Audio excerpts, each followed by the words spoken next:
Hi hello నమస్తే welcome back to our channel. నేను మీ శ్రీకాంత్.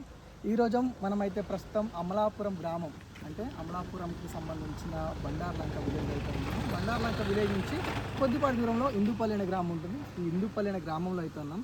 ఇక్కడ చూడండి కొబ్బరి తోటలు, ఇది కంప్లీట్గా కొబ్బరి తోటలే మనకు కనిపిస్తున్నాయి. ఇక్కడ ఇది కోక తోట అని అంటారంట. సో ఇది కోక తోట అని చెప్పేసి ఇక్కడ ఫేమస్ అయితే ఇక్కడికి వచ్చాము. కోక తోట అంటే ఇది ఇక్కడ ఏదైతే ఇక్కడ కాయలు కనిపిస్తున్నాయి కదా, సో ఈ కోకా కాయలు, ఈ కాయలు వచ్చేసి మనకి బోర్నవిటాకి అంటే ఇందులో కాయ లోపల గింజ, ఆ గింజ ఏదైతే ఉంటుందో దాని సీడ్స్ ఉంటాయి కదా, ఆ సీడ్స్ బోర్నవిటాకి తయారు చేయడానికి అక్కడికి పంపిస్తుంటారంట.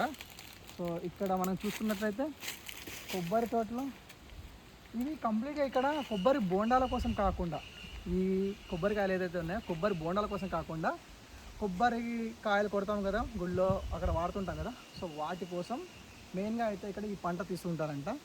టన్ను ఒక 1000 పీసెస్కి ఏదైతే 1000 కాయలు ఉంటాయో 1000 కాయలకు గాను 14 రూపాయలు 13 రూపాయలకు ఒక కాయ అంటే 13,000 రూపాయలకి కానీ ఒకసారి అలా వెళ్తుందంట రేట్ వచ్చేసి, మార్కెట్ రేటు.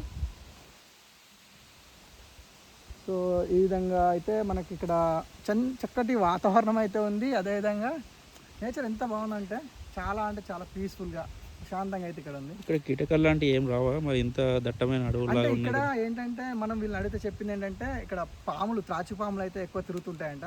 త్రాచు పాములు, రక్తపింజర లాంటివి, అది వేసిందంటే 24 అవర్స్ వరకు బతుకుతారంట.